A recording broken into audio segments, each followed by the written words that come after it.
E aí, antes de a gente encerrar o boletim, o repórter Matheus Arantes está aqui comigo para contar para a gente os principais destaques do futebol. Oi, Matheus, boa tarde. Boa tarde, Nila. Pois é, ontem pegou fogo, tá? O Brasileirão tá em reta final, então tem muita gente estressada, tem muita gente que tá perdendo a cabeça, a verdade. É fofoca ou é futebol? É fofoca, gente. Futebol também tem fofoca, tá? Mas dessa vez não é tão feliz. Ontem a gente teve Grêmio e Cruzeiro, o jogo ficou empatado em 1-1, não foi bom pra ninguém. Cruzeiro tá na 7ª posição, brigando ali pela pré-Libertadores, mas está muito próximo do Corinthians, tem a mesma pontuação e o Corinthians está embalado, tem 6 vitórias seguidas. E agora o Cruzeiro, além de ter que torcer por um título da Libertadores do Botafogo, tem que torcer contra o Corinthians. Já o Grêmio está na 14ª posição, a 3 pontos da zona de rebaixamento. Então, enquanto um ficou longe de ir para a Libertadores, o outro ficou muito próximo de rebaixar, muito próximo da zona de rebaixamento. Então o resultado foi ruim para ambos. Fernando Diniz, treinador do Cruzeiro, foi vaiado no final do jogo, mas quem ficou pé da vida mesmo foi o treinador do Grêmio, Renato Gaúcho. Ele fez uma ameaça muito grave, tal, que o Renato Gaúcho fez foi muito grave. Depois do jogo, numa pergunta comum, numa pergunta padrão ali da coletiva de imprensa, perguntou qual avaliação ele fazia do time dele, que vive uma fase ruim, tanto que está brigando para não cair de divisão. E é meio padrão você pedir uma análise. E aí o Renato Gaúcho falou o seguinte, eu vou ler aqui para não colocar palavras na boca de ninguém. Se continuar essas invenções de notícias para tumultuar o ambiente, eu vou ser o primeiro a conversar com a direção e pedir para não dar mais entrevistas. Já que vocês não querem ser profissionais, não vou mais falar. Eu sou muito bom, sou bom demais, o que vocês fazem com os treinadores não dá.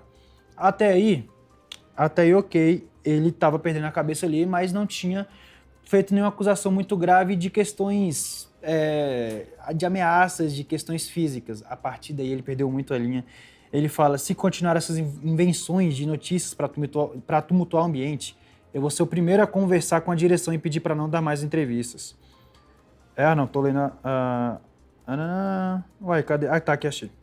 Vocês também têm família, também têm filhos no colégio e também andam por aí. O torcedor conhece alguns de vocês. Querem que a gente passe por dificuldades? Alguns de vocês também vão passar. Ou seja, ele meio que falou que instigou que os torcedores agredissem jornalistas, agredissem os familiares. Então, a gente está esperando aí um posicionamento do Grêmio, um pedido de desculpas do Renato Gaúcho, porque o que ele fez é muito grave. Ele meio que falou que espera que torcedores discutam com esses jornalistas, com os familiares, botando o nome de família no meio é sempre muito grave, né? Mas o Renato é um cara polêmico, né? Ele sempre tava foi um demorando. cara polêmico, mas dessa vez ele passou até do ponto para ele mesmo, né? E agora falando em má fase, continuando em má fase, a gente vai para o outro lado do mundo, a gente vai atravessar o oceano, a gente vai para a Europa. Quem também está em má fase é Kylian Mbappé, jogadoraço do Real Madrid, da seleção francesa, faz uma temporada 2024-25 muito ruim. Ele está oscilando bastante, tanto que ele não foi convocado para a seleção francesa. Vale lembrar que ele enfrenta uma acusação de estupro na Suíça, se eu não me engano. E então, não sei o que está acontecendo com ele, não sei até onde vai, até onde vem, não sei se ele está ruim da cabeça, mas o Ancelotti falou sobre isso ontem, porque o Real Madrid perdeu para o Liverpool, o Real Madrid está na 24ª posição da fase de Liga da Champions League, a última colocação que consegue uma classificação.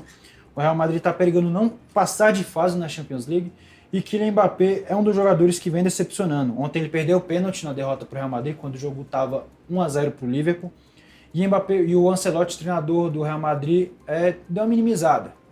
Falou que as pessoas perdem pênalti, isso acontece muito. Ele trabalha duro e ele tem que continuar trabalhando e lutando. Você supera esses momentos, as coisas simplesmente não estão indo bem para ele no momento. Temos que ser pacientes, ele é um jogador extraordinário. Pois é, Nela, Mbappé não está bem, Real Madrid sofreu muito sem Vini Júnior.